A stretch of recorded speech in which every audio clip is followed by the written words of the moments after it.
नरेंद्र मोदी पहले प्रधानमंत्री हैं जो जन्मभूमि में गए और केशव देव के विग्रह की पूजा अर्चना की। इसके जरिए सरकार, भारतीय जनता पार्टी, संघ परिवार क्या संदेश देना चाह रहा है? क्या मानकर चले कि अभी तो केवल झांकी है, काशी मथुरा बाकी है? क्या ये अगला चरण है? उसको पॉलिटिसाइज करके जिस तरह से as a prime minister pose किया जा रहा है, एज ए प्राइम मिनिस्टर दर्शाया जा रहा है, उससे भारत को कितना बड़ा फायदा होने वाला है ये बता दीजिए अमिताभ अग्निहोत्री जी। आपने अपनी बात रख ली, ठीक। अब मैं बता देता हूं। नेहरू जी से लेके और मनमोहन सिंह तक सरकारी पैसे से सरकारी निवास में, जोशी जी आप भी सुन लेना, रोजा इफ्तार होता था। उससे भारत को कितना लाभ हुआ ये आज तक किसी ने श्वेत पत्र जारी नहीं किया। पैसा तो मेरा गया, प्रधानमंत्री अपनी तनख्वाह से किया। राष्ट्रपति, अरे रुकिए राष्ट्रपति, रुकिए भाई, आप तो दूर से देखे होंगे, मैं जाके अटेंड करके बोल रहा हूं, ठीक है ना? कितना लाभ हुआ देश को? अरे रुको भाई, कितनी नौकरी बढ़ी उससे, रोजा इफ्तार से कितने लाख रोजगार बढ़े, कितने किलो, 1000 किलोमीटर सड़कें बन गई रोजा इफ्तार करने से, आज तक नहीं बताया किसी ने। एक रंगारंग कार्यक्रम होता था हर साल, यूपी में होता था ना, मैं उसका बजट नहीं जानता, कोई कहता 100 करोड़ को, 200 करोड़ को कुछ, हर बार क्या जहाज ऐसे आते थे जैसे ऑटो आ रहे हो स्टैंड पे? नहीं, आप तो देख गए होंगे, देखा होगा, नहीं ऐसे जहाज उतरते थे आगे जैसे ऑटो आ रहे हो स्टैंड पे, सटासट, नहीं फला खान उतरे, फला खान उतरे, ये उतरे, वो उतरे, अभिनेत्री, अभिनेता, नहीं। उससे देश प्रदेश को कितना लाभ हुआ, आलू की फसल को कितना लाभ हुआ, मटर को कितना लाभ हुआ, किसानों का कर्ज कितना कम हुआ, वो नृत्य नाटिका देख के फिर ये सवाल भी नहीं उठेंगे। 100 ताजमहल मिला के भी 16 करोड़ यात्रियों को आकर्षित नहीं कर सकते। 100 ताजमहल, ठीक, जो सबसे बड़ा प्रतीक था हमारा।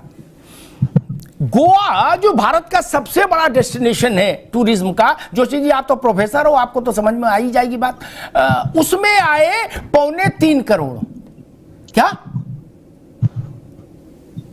यानी गोवा से 6 गुना ज्यादा। इससे रोजगार बढ़ता है, इससे लोगों को काम मिलता है, इससे विकास का पहिया घूमता है, इससे थाली में रोटी पहुंचती है। मतीन साहब, मुसलमान की थाली में भी इसी से रोटी पहुंच रही बनारस में, और हिंदू की भी।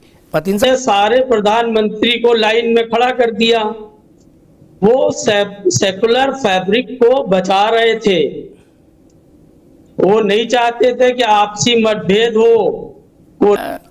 मैं हैरान हूं, कैसी सोच है। रामलला के दर्शन इसलिए नहीं किए पुराने प्रधानमंत्रियों ने क्योंकि वो सेकुलर फैब्रिक बचा रहे थे। वो जामा मस्जिद गए, मौजूदा इमाम के, बड़े इमाम के अब्बा हुजूर के कदम बोसी करके आए, उससे फैब्रिक मजबूत हो रहा था। बड़े ज्ञानी पाए आ गए इस देश में तो भाई। वो अजमेर शरीफ सर पे टोकरा रख के गए, उससे फैब्रिक मजबूत कर रहे थे। फैब्रिक जोड़ो फेविकोल अभियान चला रहे थे। रामलला के दर्शन कर लेंगे तो देश टूट जाएगा।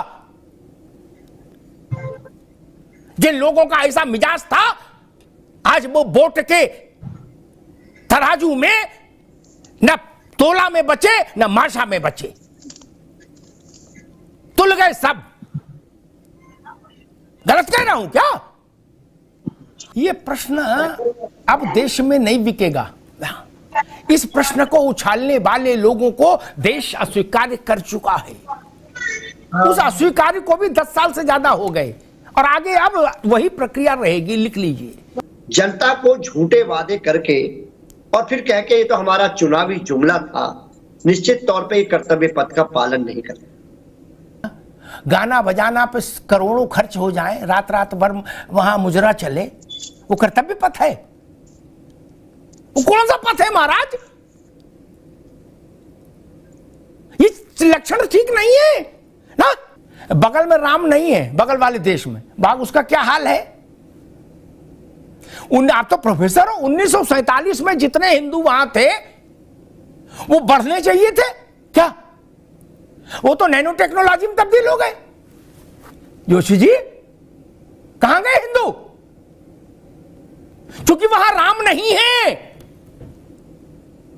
इसलिए वहां ये है। अफगानिस्तान में राम नहीं है, वहां सोशल फैब्रिक मजबूत हो रहा है। सीरिया में राम नहीं है, वहां सोशल फैब्रिक मजबूत हो रहा है।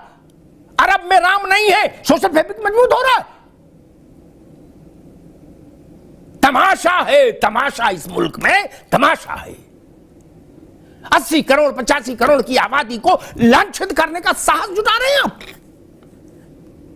दोस्तों, इस तरह की टॉप डिबेट्स का रिव्यू मैं डेली रिसर्च करता रहता हूं, जिसमें देश विरोधी, हिंदू विरोधी लोगों का चेहरा उजागर होता है। और आप भी इस चैनल को सब्सक्राइब करके और अपने कमेंट और